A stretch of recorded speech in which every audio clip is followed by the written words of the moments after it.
Hey, welcome into another edition of Bama and Bourbon with Aaron Suttles from Yay, Alabama, the collective. I'm Lance Taylor for the next round. It's where we talk bourbon, we talk Alabama football and basketball, and unfortunately, as we come into you today, selection show this past Sunday did not go the way Alabama fans wanted it to go. You said this last week, like none of these fan bases can be upset. I agree with you. Everybody's flawed. Let me ask you this, though, as being an employee and very important for Alabama's success. Going into that game, did you think Alabama, the ACC championship game, did you think Alabama was Before in? it kicked off, yes. Yeah. And it had to go the exact way it went. It was crazy, wasn't it? Yeah. It's just so many different. I mean, when things go wrong, you can always point to a handful of incidents that shape it, but not covering the kickoff, if you're SMU, Clemson going into a shell when you're up 31-14. A lot of things didn't go the way, but you're not going to hear me complain because Alabama didn't deserve to go. SMU didn't deserve to go. Clemson didn't deserve to go. If I have any beef with the college football playoff, it's for Oregon, because Oregon got a noticeably more difficult schedule than the number 6 seed Penn State, and that's absolute garbage. It's absolute garbage. And I know we've got this contract, or the contract's in stone for the next couple of years, but you've got to do something about that. You cannot have the number 1 overall seed got to play maybe a rematch with Ohio State. And they've lost 0 games, and they've looked really good, and they seem to be getting stronger. And Penn State has got a better, easier path to the semifinals than the number 1 overall seed. It makes no sense to me. Okay, so we're drinking Confiscated, the Kentucky Owl Confiscated. Like it. 1916. Good smell. Tell you a little bit about it. Good dark color. Does have a really good smell to it. Good taste. It's heating me up a little bit as it settles, but it doesn't overpower you. What is the proof on this? I would say 96.4. 96.4. That's so under 100? Hey, so it says Kentucky Owl, founded by Charles Mortimer Deedman back in 1879, operating until Prohibition became law in 1916. At this point, the government seized more than 250,000 gallons of Kentucky Owl. That is a lot of Kentucky Owl.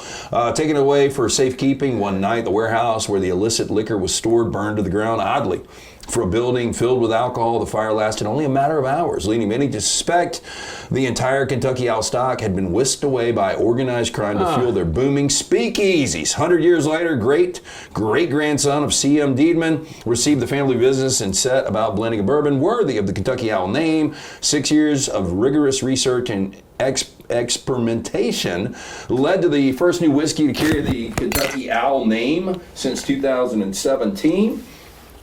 I lost my microphone there, Aaron. Since 2017, a series of unique batches have been produced to much acclaim. So there you go, Kentucky Owl.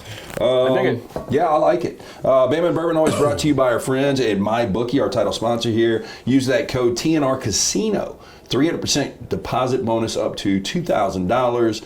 Or you can use the code next round 50% deposit bonus up to $1,000.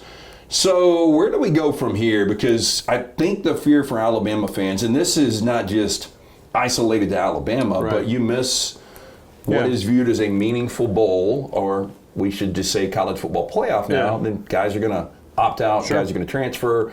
We're already seeing some of it right now. How big is the fallout, and how concerned is the staff right now? I don't think they're concerned at all. I mean, this is just what college football is right now. It's I think we're all adjusting to it on the fly. I mean, your season's not even over, and you guys got guys opting out. You got teams that are in the playoff with a chance to win the national championship, and you guys got into the portal. So I think it's tough for some fans to deal with. I completely understand that. It doesn't make a whole lot of sense to me other times, but where Alabama goes is they got to use these practices to start getting ready for next year.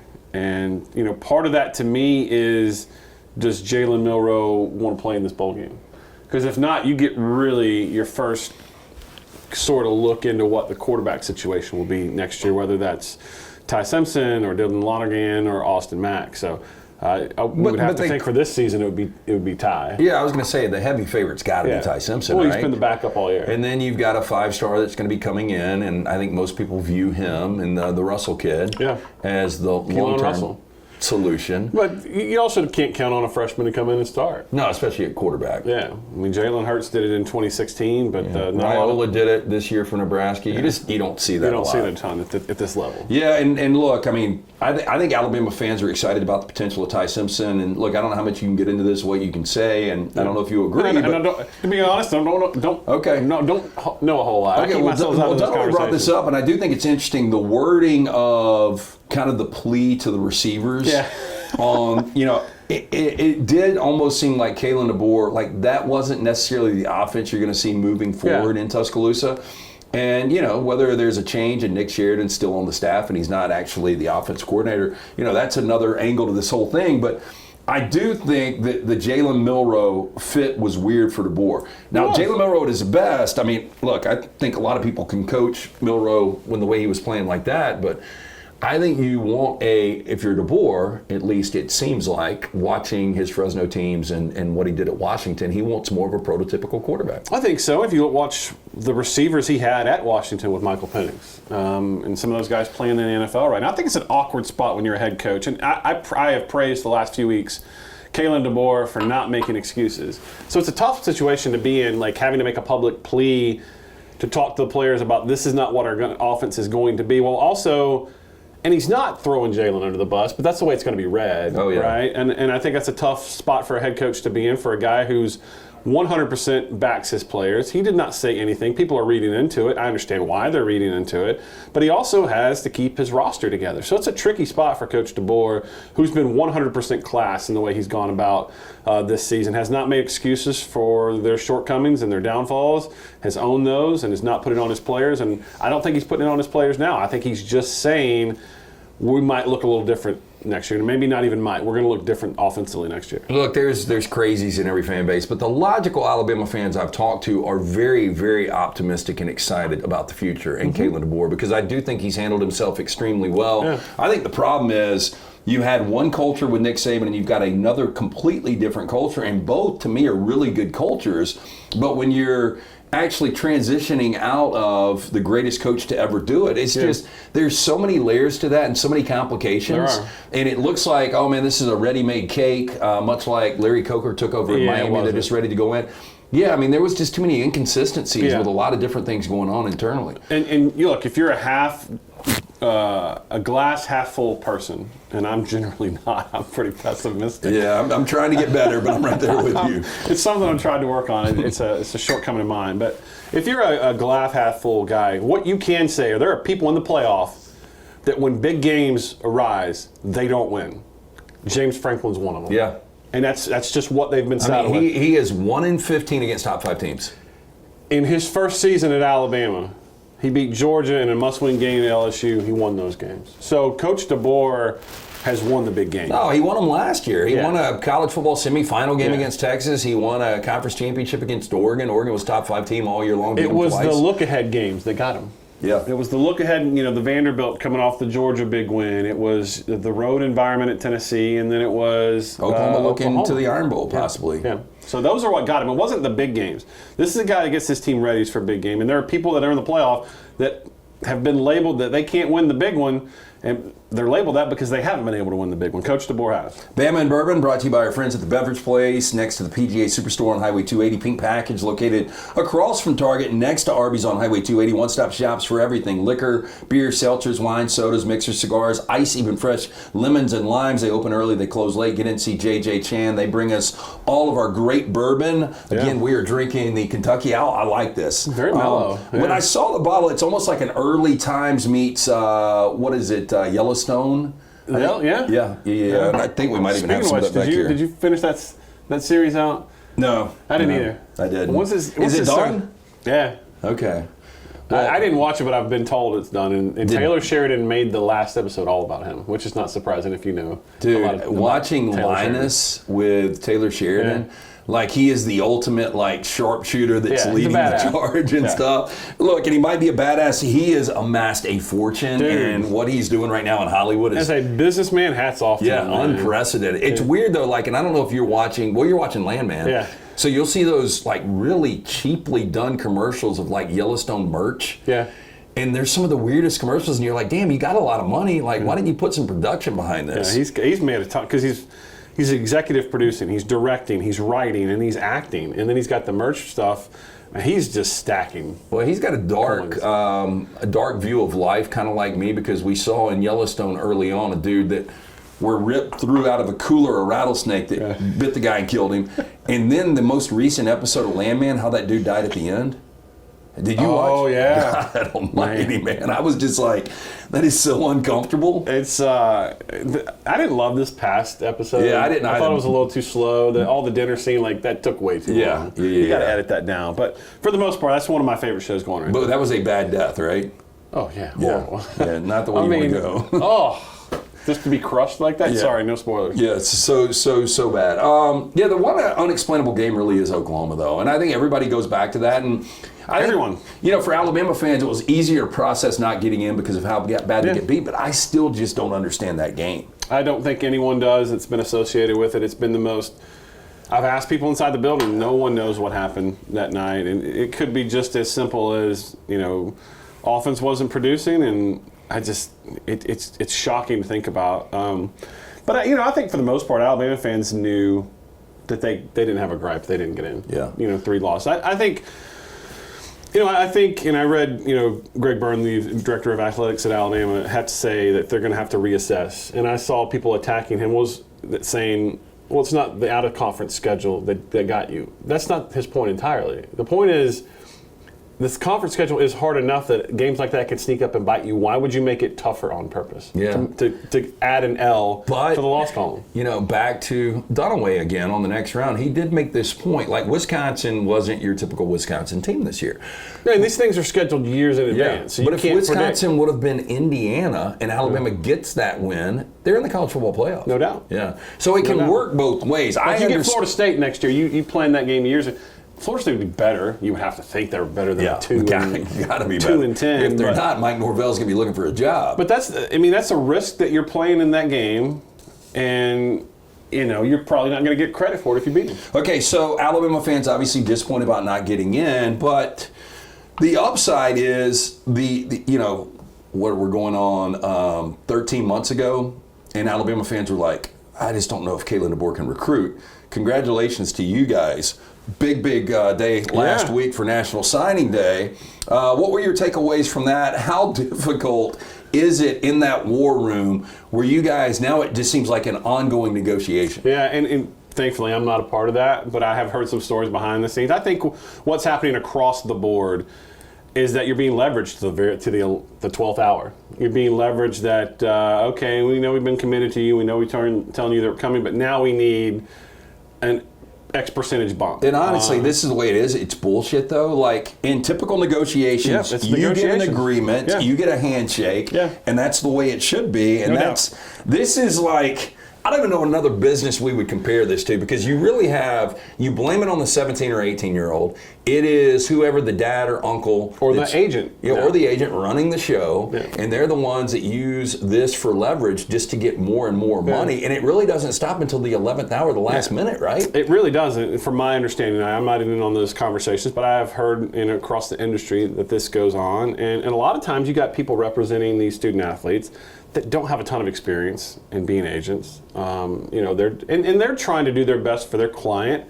So it's a weird dance that gets done. So needless to say, we were pleased to walk away. What would we end up? The number 2, 3 overall class. I think 3. Yeah. And then you go to the portal. You're going to lose some of the portal. It takes away, but it's also going to give. And so you can go fill some needs that way. I know a lot of people hate the portal for what it's meant to the loyalty that we all sort of loved about college sports. That's sort of gone. But at the same time, if you have a glaring weakness on your team, you can go address it. Well, you bring a quarterback in from the portal, typically everybody else scatters. Yeah. Do you think there is a possibility a portal quarterback would come in? I'm never going to say never. Yeah. I wouldn't think so. I mean, Ty seems like he is really, he's bought his time. Ty. They like Dylan. Yeah. I think, and Dylan has been patient. They obviously like Austin Mack too, right? Yeah, they liked him. He came with the staff from Washington. But Dylan is a guy that people forget Saban loved when they were doing that awkward dance last year of Tyler Buckner and Jalen Milroe. Yeah. I had been told if Dylan had more experience, more seasoning, he would have been the guy. So he's got a lot of guys, and I think couldn't have been worse than Buckner. Oh, no kidding. And sorry, Ty, if you're watching this. I don't mean to poke fun at people who are trying their best, but I think Dylan's got a shot. Obviously, Ty's got the leg up, and then Austin Mack is once he fills out, he's a little thin, but man, he's got a big live arm, and then Keelan Russell's just special. Yeah. But then you don't want to put that pressure. No, but he seems like. Another thing, when you can tell when somebody just has a confidence about themselves, and that's what this kid. I haven't seen him play, so I can't speak to that. And that's why I understand Alabama receivers wanting to get into the portal. I do, because all these guys are trying to make it to the league, man. And I think that's why I go back to what the awkward position Coach DeBoer has put in, having to sell the future. And while doing so, to some people are going to read into it, it makes it look like you're. Dude, if I would have told you Kobe Prentice and Kendrick Law had a total of, I think, 19 or 20 receptions, that seems impossible. Yeah, and that's just part of what it is. But when you sell it for the future, I want to go play with a guy like Keelan Russell. Yeah. I mean, I would. And so I would be really excited for the future of the passing game for Alabama going forward. Okay, a couple of things to get into. I want you to tell us about the collective, Yay Alabama, because obviously very instrumental in getting that number 3 recruiting class and getting guys like Russell. Yeah, yay-alabama.com. It is instrumental. We're not going to spend frivolously. And we're filming this today on a Tuesday, and we were one of 4 finalists for the number 1 player in the country for basketball. AJ DeBansta ends up going to BYU. That's his home state. Is that $5 million number? There's a report that's at 7. Now, the 5 was what was initially reported months ago, and today someone put it out there that they heard it was 7. Regardless, we're not going to do that. Is $7 million worth it if you can? Well, I mean, obviously, if you win a national championship, is Final Four worth $7 million? Did you think one player can get you the Final Four? I don't know. Well, it depends on how, I've never seen this kid play. I'm just not one of these big, going and, I used to love, I remember watching Jason Kidd for the first time ever. I would read the old Street and Smiths, and then ESPN popped it up and they had Jason Kidd on, and I remember LeBron when he made his debut back on ESPN too. I used to love watching that, but I never go and look at these clips, so I don't know how good these kids are. Wembanyama, my kids were like, man, you got to watch this guy, and when I watched him, I was like, holy shit. Cooper Flagg's turned out to be great. Yeah.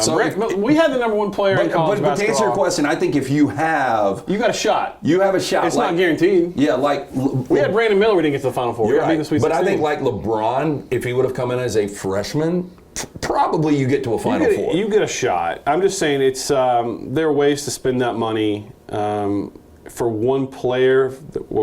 I don't think I'm speaking out of school here when I say he's one and done. So you're renting a player for 1 year. Would you agree with this, though? This is kind of weird, but I think for BYU it works better for a program. It gets their name out there. Well, yeah, and you've got so many 4- and 5-star guys that Nate Oates has got. And, a lot of those guys probably, this sounds weird, probably don't want to play with a guy that's going to be the... Brandon Miller was the alpha. Yeah. And then you had everybody else kind of playing towards his style and his game. Sears was the alpha last year, but it seemed more internal. I don't know. It was more spread out. He wasn't as. But I think you can lose other recruits if you bring in a guy like that. Maybe, or it could help you attract other recruits. And look, the fact that Nate Oates and Preston Murphy got Alabama in the conversation. It speaks to where Alabama basketball is now. And I know some people are going to take some shots that we didn't get him. But we didn't get him because we weren't going to pony up that kind of cash. And I think it's irresponsible to pony up that kind of cash for one. That's just me. I'm the content guy. I'm not making the decisions by any means. But SEC's good, guys. 5 teams in the top 10? Yeah. And so I don't see it going away. I mean, I think SEC basketball, because of the resources they have to spend, this isn't going away. So for basketball, for football, yay-alabama.com. So, by the way, mybookie.ag, our title sponsor here, use that code TNR Casino if you like playing those games online. You can do it, 300% deposit bonus up to $2,000. If you want to play, sides, totals, player props in college football coming up, the NFL, NBA, college basketball. Code next round, 50% deposit bonus up to $1,000. Creighton coming up this weekend. Yeah. Sears, back on after the last game, but he's been a little inconsistent, which is kind of not been the same Mark Sears we saw last year. So two things. Tell me, what do you think's going on with Sears, and then Latrell Wrightsell out for the year? How big of a loss is that? It's huge because he was such an efficient player, and he was one of the best three-point shooters. Now, Houston Mallett, which if you went to our Raise the Banner kick and shoot, man, that Alabama had, he would finish second to Mark Sears in the three-point shooting contest, and he was going to redshirt this year. So, I mean, he was a really good shooter in his own merit. There was some, I think, some medical stuff. They were trying to get him a little more healthy before they brought him back. But because of the injury to Latrell Wrightsell, he's there. I think he can fill some of that three-point shooting need you're going to have with Wrightsell being out. And I think from a perimeter perspective, once you get Chris Youngblood back, who had the ankle injury, he's getting better day by day. Obviously, you'd love to have Latrell, but Alabama was without him for a key stretch last year. I mean, they played that Tennessee game in Coleman last year with a chance to really win the SEC regular season title, and Latrell wasn't available because of concussion. So they've been through this without Latrell. They're built for this. They got a deep, deep roster. But, man, you start asking about Mark Sears, I think Nate said it. Like, the teams are extending defense on him, so he's taking deeper threes. And I think they're going to have to. That, and I think the point you brought up last week, maybe pressing a little bit. His final year of eligibility. There's no doubt. He's got to figure out where he's going to be, how he fits in possibly to the league. You know, the NBA doesn't like dudes that aren't 6 foot or over. Yeah. That's just kind of that. That's just kind of that line in the sand. No doubt. I think he's pressing a little bit, but I think he'll be all right. And I think the fact that you got a guy like LeBaron Philon who is fearless. I mean, freshman, going to have to learn some on the job, but it's not afraid. And I think that's worth its weight in gold. So people that love DeBoer have always worried about him going to the NFL. There's going to be a handful of open jobs. I think he likes it in Tuscaloosa from what I've heard. I think he likes the direction of everything that is going. I think maybe, I don't want to say he was overwhelmed.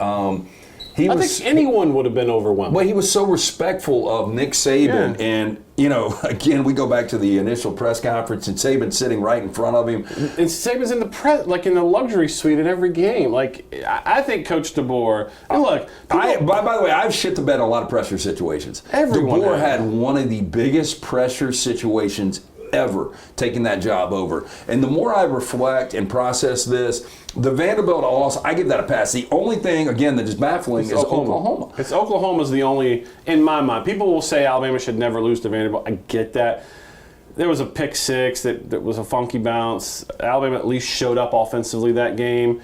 It's the Oklahoma game that will forever haunt. Yeah, you're going to get more balance in today's college football. You just are. Just because of the portal. You lose one of these crazy games where you turn the football over on the road, but to get run off the field against a 6-6 team, that's the difficult thing. We go back to being overwhelmed. I want everybody for a minute to just think what he walked into. And we know what that pressure situation, that pressure cooker was, taking over for Nick Saban. But imagine just like you, I don't want to say outsider because that drives up some like negative connotations. But he was coming to a culture with which he wasn't very familiar. And people are talking about his T-shirt. I mean, he's getting not attacked, but he's getting critiqued at every level. Coaching decisions, roster decisions, taking over for Nick Saban. That's not the way Nick Saban would have done it. There's been a lot on him, right? He got hit with his gut in that T-shirt. Yeah, I mean, people have been, and people will do that when you're in that spotlight. It's not fair, but that's part of the job, and I think coaches understand that you can't please everyone. But this guy did not once blame anybody else for a loss or things going poorly, and I think that speaks tremendously to his character, because I know when I get picked at and I get made fun of, I go into a shell, man. It is hard to stay positive. And that is who he is to his core. Kalen DeBoer is 100% positive. Players love playing for him. I think it's shown up in recruiting. I think it's going to continue to show up in recruiting. Does that guarantee success on the field? No. But no one has success guaranteed. I mean, Ole Miss had a great roster that they brought in. They're not playing in the playoff. And by the way, kudos to Kirby Smart for taking a shot at the league. On the podium. I loved it. I agree. Absolutely loved it. I loved it too. Now what they gave Georgia versus what they gave Texas is a joke. Now people are going to say the other side. Now Kirby next year gets the benefit of having all those teams at home. But I don't mind the shot at all. I don't either. I think it's fun. And I was going to ask you, and Kirby came into my mind before you actually said that, and I said the same thing. He's done a earlier hell on of a the next job round. this year, by the way. He really has. A hell of a job. Yeah, because he ain't got an offense. And they compete their asses off. They do, man. And for Gunnar Stockton to come in, by the way, I thought he was dead on that final hit that he took. His head? I know, my God.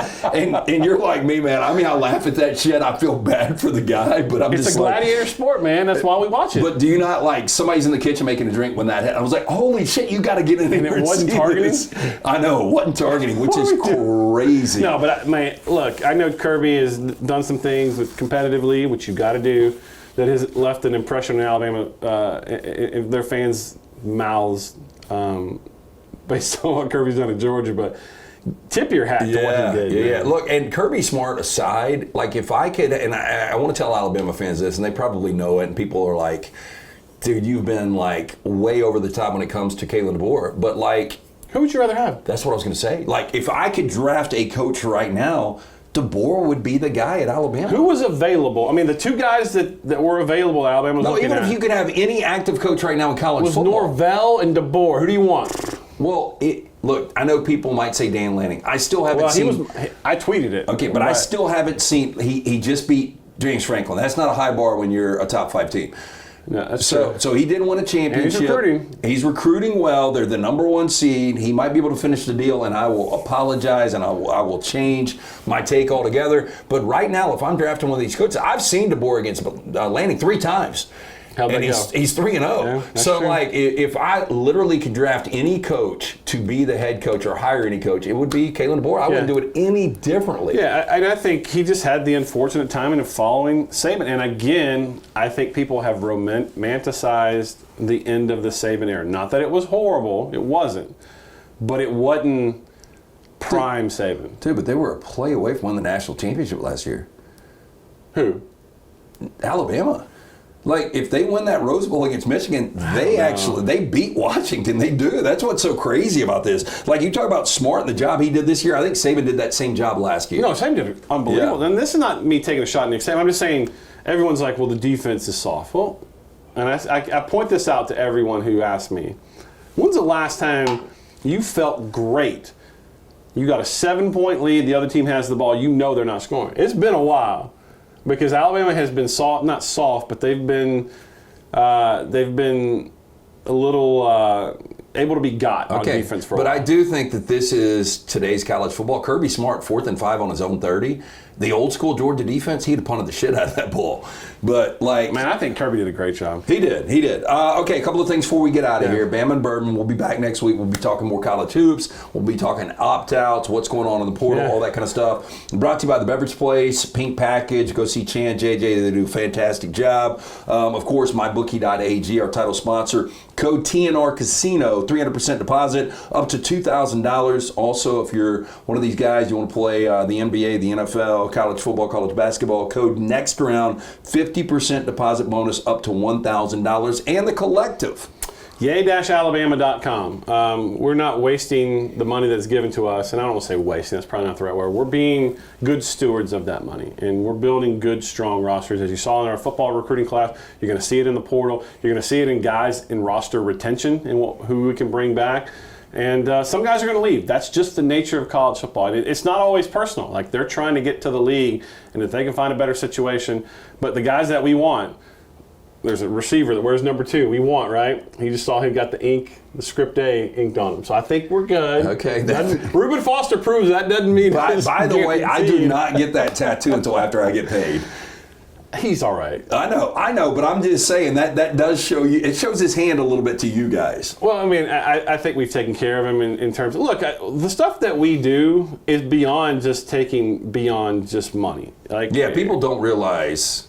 Like Greg Bird's done a really good. I don't think people realize the first class operation that all student athletes at Alabama get, from travel to hotel stays to tutoring to meal. The food over there, I don't want to get bogged down with that, but I'm saying, but Alabama also, like, you want like a first-rate tax guy come April 15th, we got you. You're getting investment advice. You're getting businesses that we help you create. We teach you how to form an LLC. So those are some of the things, and I know that 18-year-olds could care less what an LLC is, but Terrion Arnold and Jalen Milrow will be collecting on that for If you're a years responsible to come. parent and that's your kid, those are the things that I look for. Yeah. Ability to win a championship, That's what get to the getting next old level. does, right? It really does. Okay, great stuff as always. Hey, the Owl takes flight right here with the Not bad, Kentucky right? Owl. Yeah, I like it. 96.4 the proof. Again, it's a good sipping bourbon. Pick up a bottle. We endorse it, so go get one at the beverage place or pink package. One more time on the collective. Yay-alabama.com. Make sure you check it out. We got some things we're going to be rolling out, some Christmas promotions, and then hopefully an announcement coming in the future with Tide Pride Points. So if that Tide Pride Points means something to you, stay tuned. We got something for you. Hey, special thanks to everybody involved. We really appreciate you guys joining. Like, subscribe, share. We would appreciate that right here at Bama and Bourbon.